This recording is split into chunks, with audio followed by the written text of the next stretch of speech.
तब नारद जी ने कहा मुझे तो और भी कथा सुनने की इच्छा है।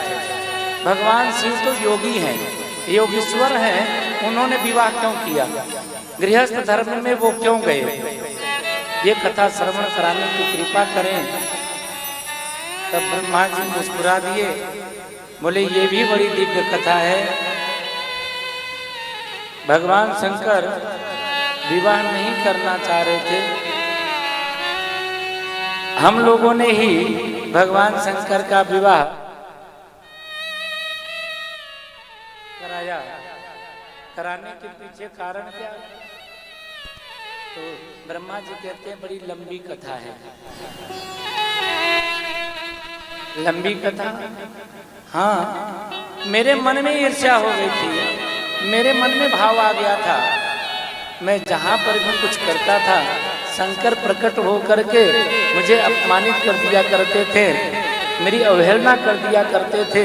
इसलिए मैंने मन में सोच लिया था कि इनको भी गृहस्थी बनवा करके ही रहूँगा, शंकर का विवाह करवा करके ही रहूँगा, तभी मन में शांति मिलेगी। ऐसा ब्रह्मा जी ने संकल्प किया था। ये भी बड़ी अच्छी बात है। कोई नाराज होता है, कोई दुखी होता है, तो किसी की शादी लगी हो तो तोड़वा दिया करता है।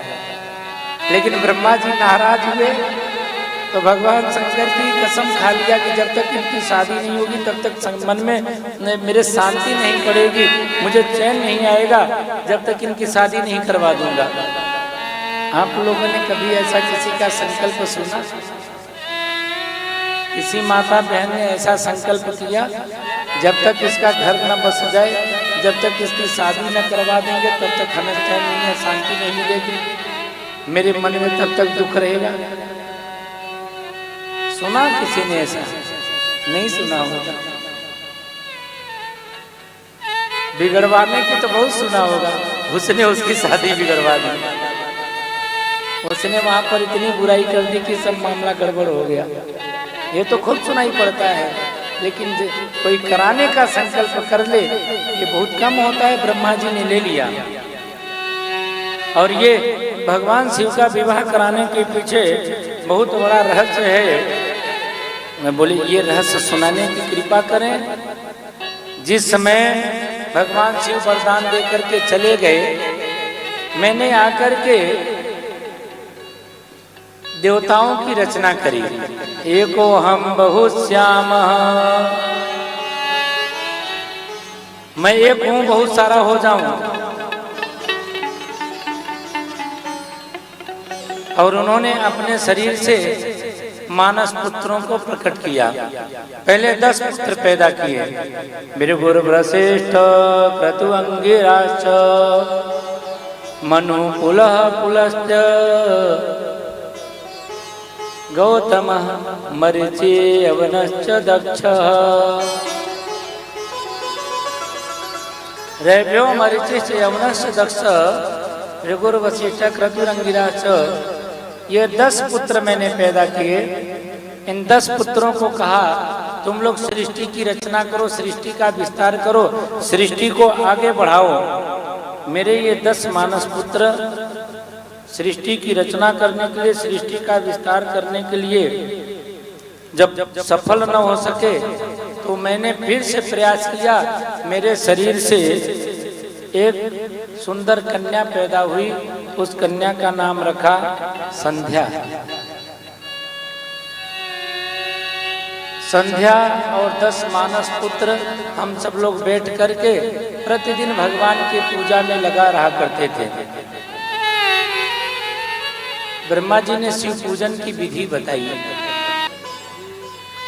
तो ब्रह्मा जी सबको पूजन करने की विधि बताते हैं।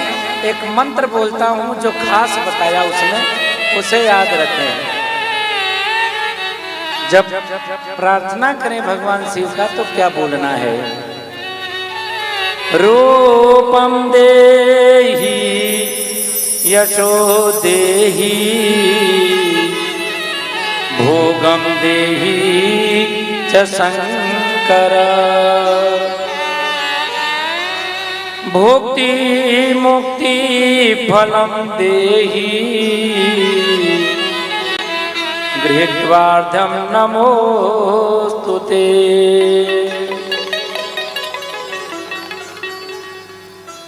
जब भगवान को हम अर्घ प्रदान करते हैं, वंदन करते हैं, तो वंदन करते समय हमको यही बोलना चाहिए, रूपम देहि यशो देहि भोगम देहि च शंकर।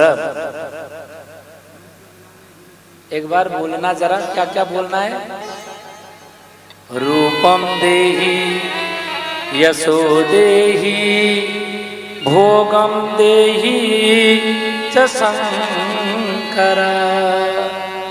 इतना याद रखो। हे भगवान शंकर सामने खड़े हो और आप कुछ और ही बोल रहे हो, इतने तीन बात में सब आ जाता है। रूपम देहि का मतलब शरीर। जब आपका शरीर स्वस्थ रहेगा, अंदर बाहर दोनों तरफ से स्वस्थ रहेगा, तभी तो पूजा कर पाओगे। स्वस्थ रहेगा तभी तो यश का काम कर पाओगे, समाज में प्रतिष्ठा पाने का काम तभी तो कर पाओगे। तो यश देना मेरे को। रूपम देहि यशो देहि भोगम देहि च शंकर। भोग का मतलब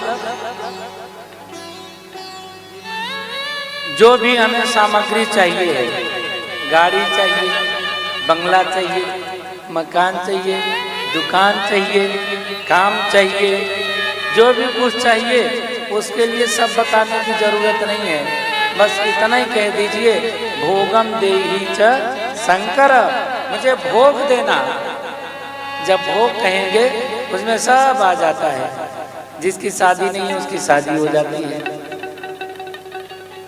जिसको पति चाहिए उसे पति मिल जाता है, जिसको पत्नी चाहिए पत्नी मिल जाता है।